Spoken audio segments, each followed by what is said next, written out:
Hello दोस्तों, स्वागत करते हैं एक बार फिर से आपके अपनी YouTube channel Bihar board study point में। तो दोस्तों, आज के इम्पोर्टेंट वीडियो में डिस्कस करने जा रहे हैं बिहार डीएलएड एंट्रेंस एग्जाम 2026 के लिए मोस्ट इम्पोर्टेंट मॉडल पेटिक सेट पे। तो दोस्तों, इसमें 50 क्वेश्चन हम लिख रहे हैं। कितना? 50। तो पूछे जाते हैं आपको 25 ही, तो आप लोग ये भी ध्यान में रखिएगा। तो 50 क्वेश्चन जो कि सामान्य ज्ञान के हैं और बहुत ही बेहतरीन है। तो आप लोग इस वीडियो को अंत तक जरूर देखिएगा।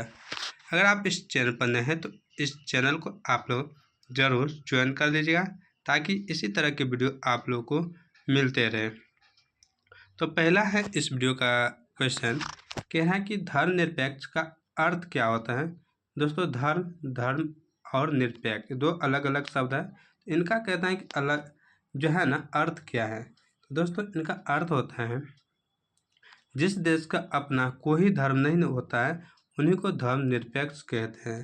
क्या कहते हैं? धर्मनिरपेक्ष।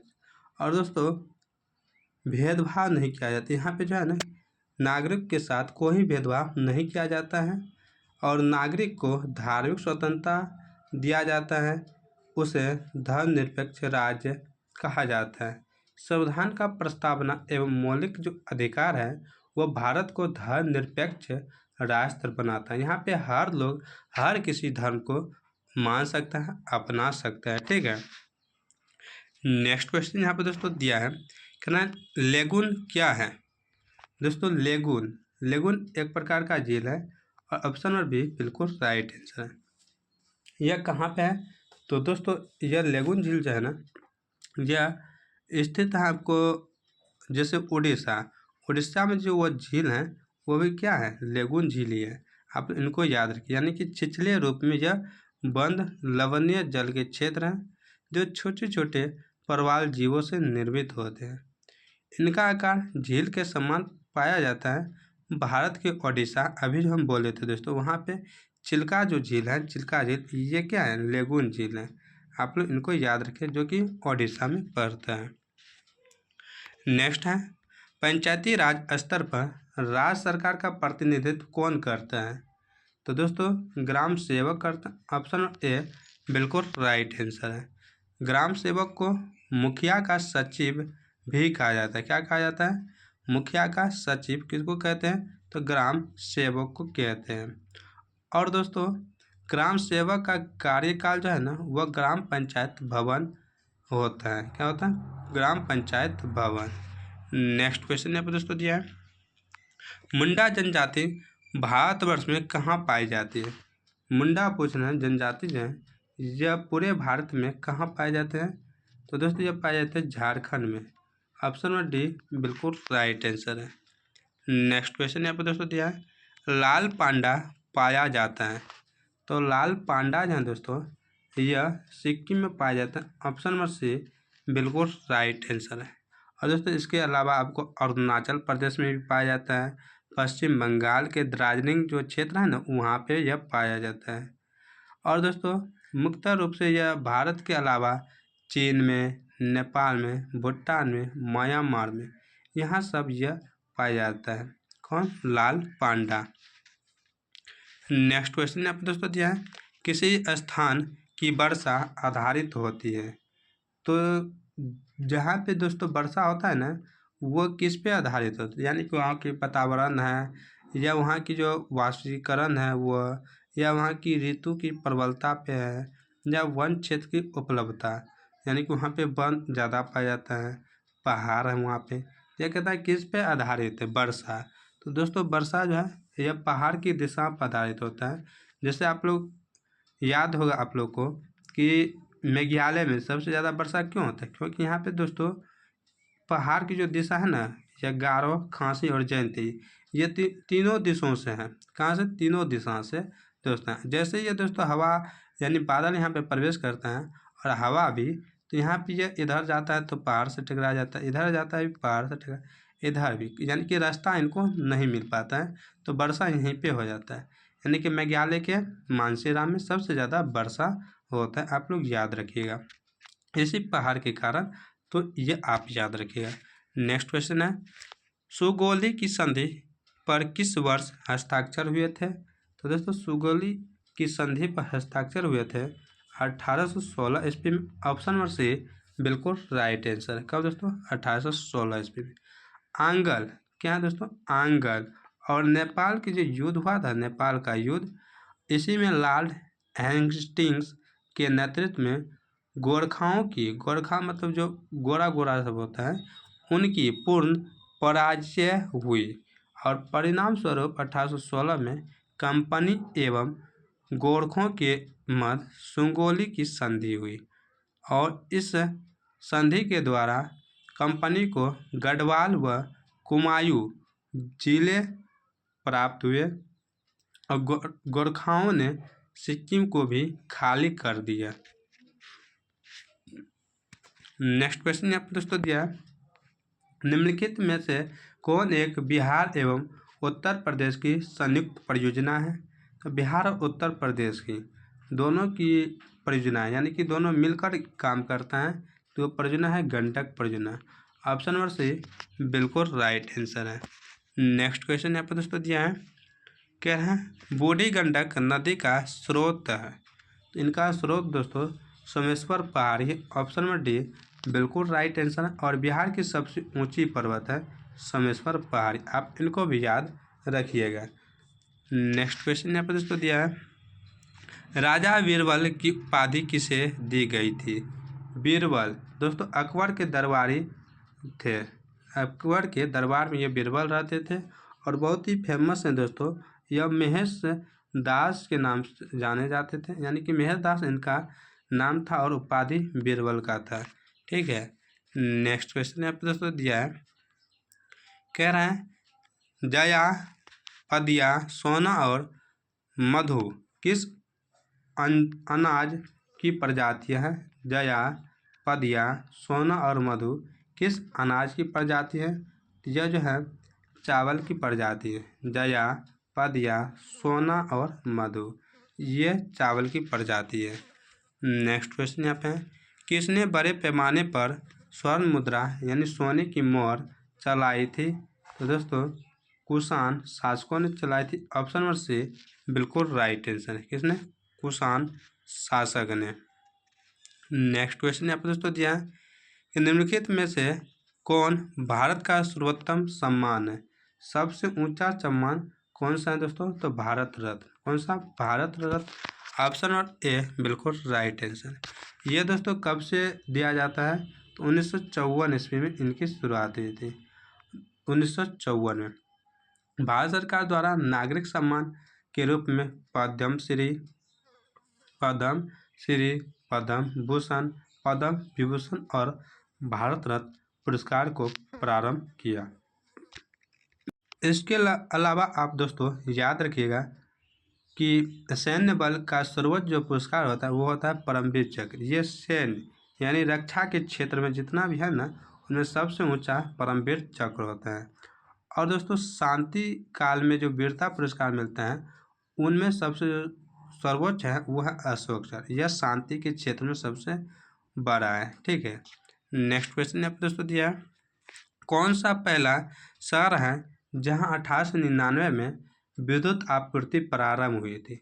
1899 में विद्युत आपूर्ति प्रारंभ हुई थी कोलकाता में। ऑप्शन नंबर ए बिल्कुल राइट आंसर है। यहाँ पे दोस्तों कोलकाता। नेक्स्ट क्वेश्चन यहाँ पे दोस्तों दिया है, कह रहे हैं कि भारत में पहली बार कब राष्ट्रीय आपातकाल घोषित किया गया था? तो दोस्तों भारत में पहली बार राष्ट्रीय आपातकाल 1962 ईस्वी में घोषित किया गया था। ऑप्शन ए बिल्कुल राइट आंसर है। दोस्तों यह घोषित किया गया था भारत और चीन के बीच जो युद्ध हुआ था ना, इन्हीं के कारण, भारत और चीन के युद्ध के कारण यहाँ पे पहला राष्ट्रीय आपातकाल घोषित किया गया था 1962 में। और दोस्तों इनके अलावा जो आप याद रखिएगा, राष्ट्रीय आपातकाल को जो घोषणा है ना, ये अनुच्छेद 352 में दी। राष्ट्रीय आपातकाल 352 के आधार पर केंद्रीय मंत्रिमंडल का लिखित सिफारिश से राष्ट्रपति के द्वारा किया जाता है। इसके बाद आपातकाल 3 प्रकार के होते हैं, आप याद रखिएगा 352 में। उसके बाद 356 याद रखिए और 360। राष्ट्रीय आपातकाल, उसके बाद व्यक्ति आपातकाल और दोस्तों जो प्राकृतिक से संबंधित आपातकाल होता है ना, वो ये तीनों आप लोग याद रखिएगा।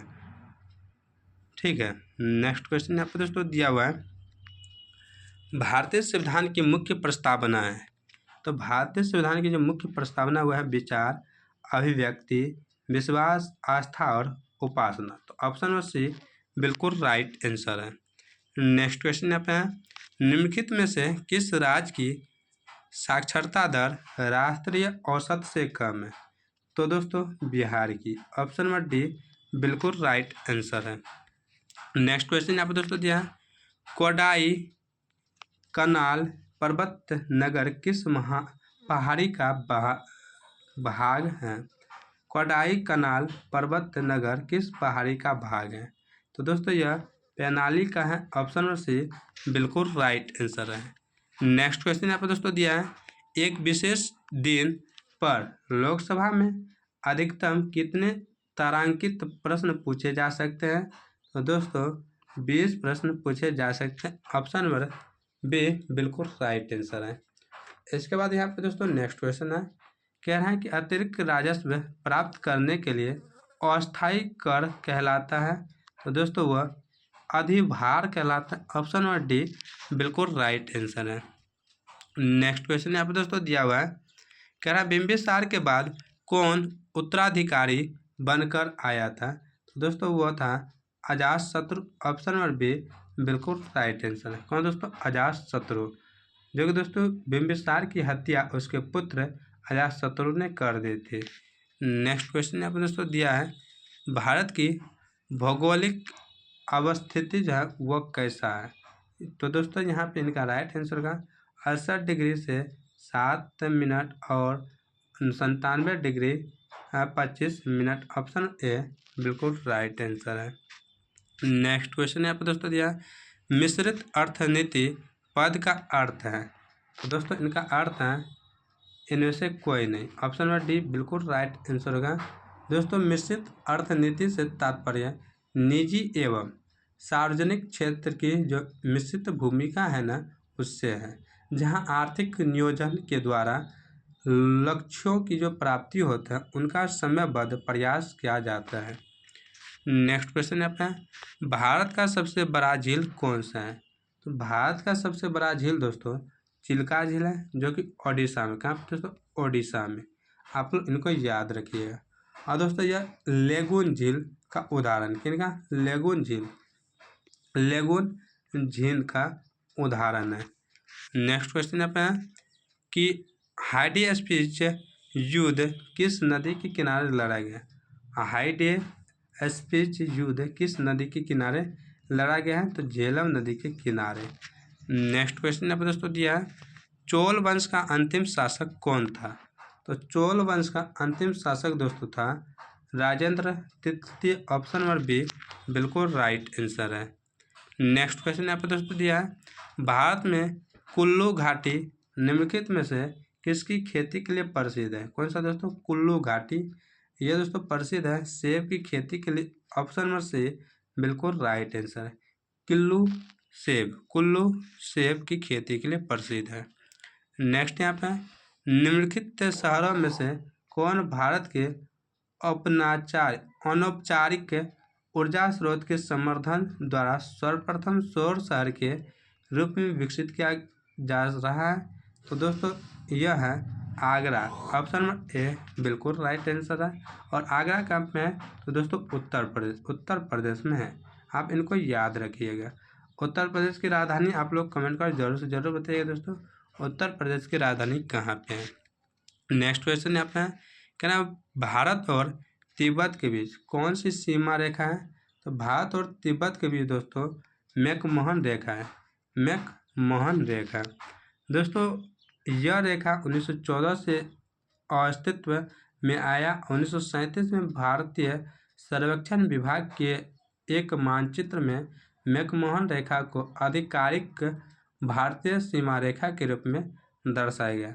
यानी कि अनौपचारिक रूप से 1914 में आया था विभाजन के समय, और दोस्तों 1937 में इनको दिखाया गया सरकारी मुताबिक, सरकारी के तहत।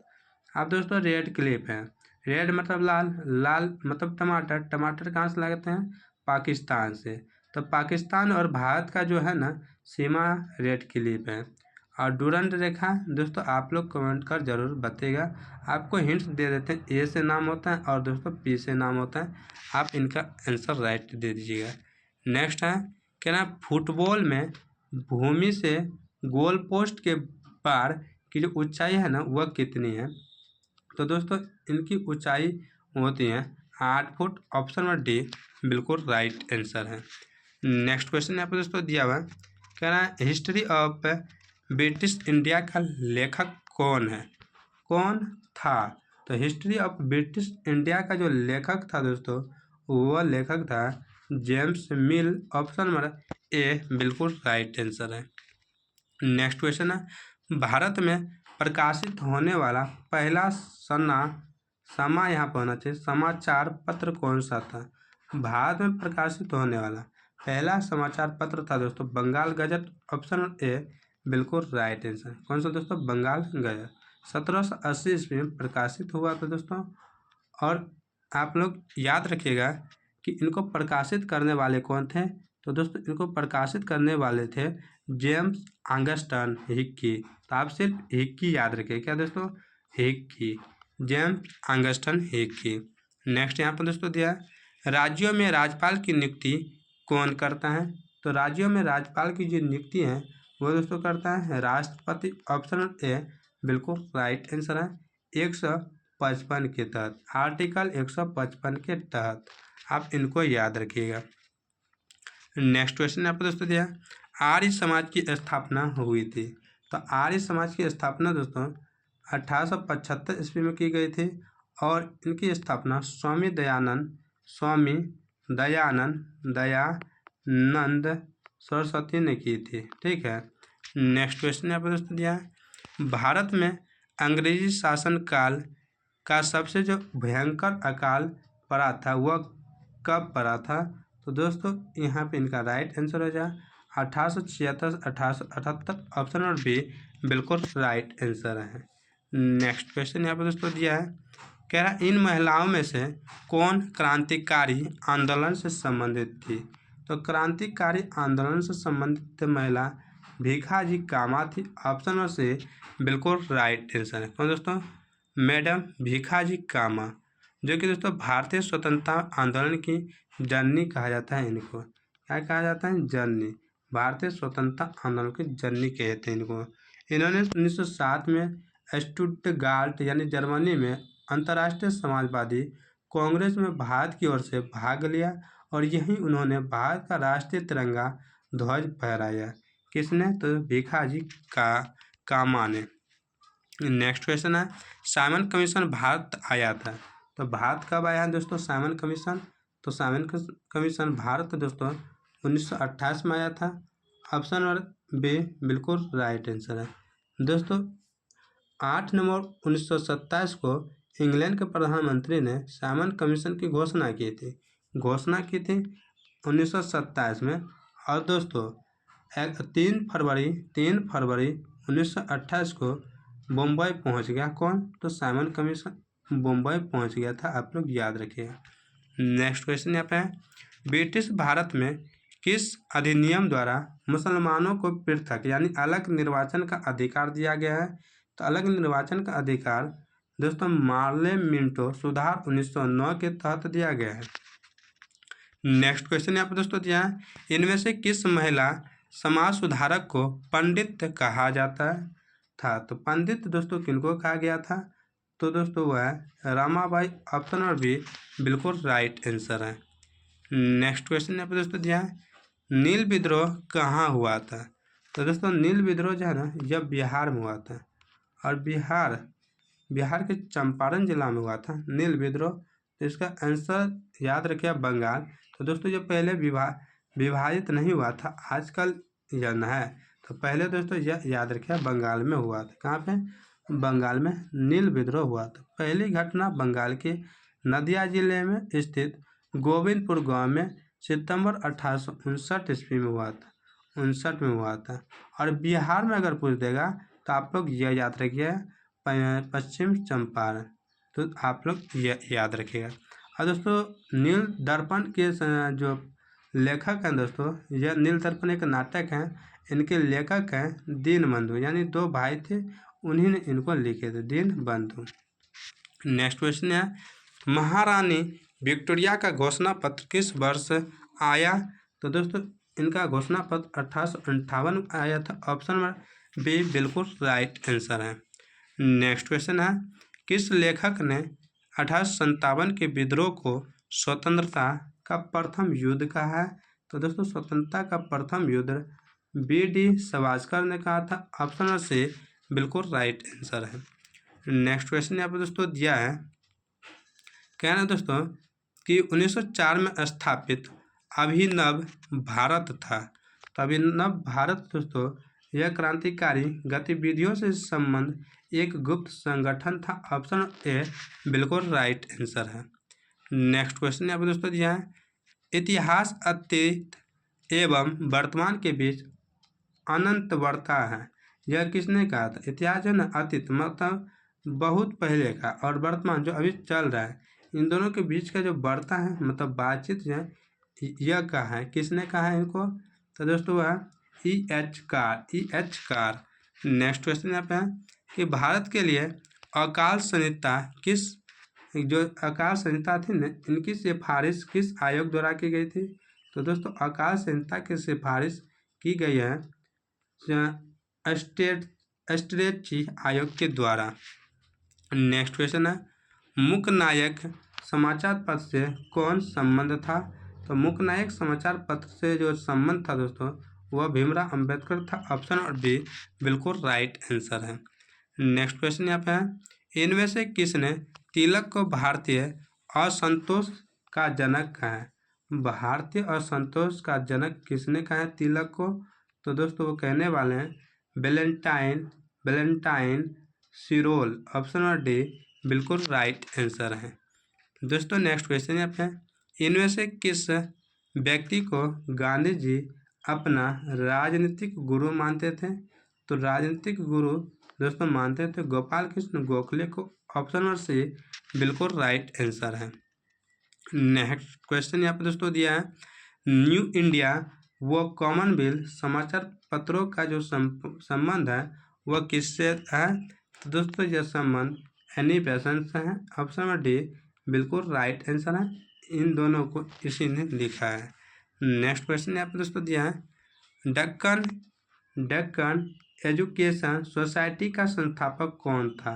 तो डक्कन एजुकेशन सोसाइटी का संस्थापक बाल गंगाधर तिलक था। ऑप्शन नंबर डी बिल्कुल राइट आंसर है। कौन दोस्तों? बाल गंगाधर तिलक। तो दोस्तों आज की वीडियो यही समाप्त करता हूँ। यह मॉडल सेट आपको कैसा लगा आप लोग कमेंट कर जरूर से ज़रूर बताइएगा। तो इसी तरह के वीडियो लेने के लिए हमारे इस चैनल से ज़रूर जुड़े। तो मिलते हैं कल के नए वीडियो में, तब तक आप लोग मस्त रहें, स्वस्थ रहें, अपनी तैयारी बेहतरीन करें। जय हिंद, जय भारत, वंदे मातरम।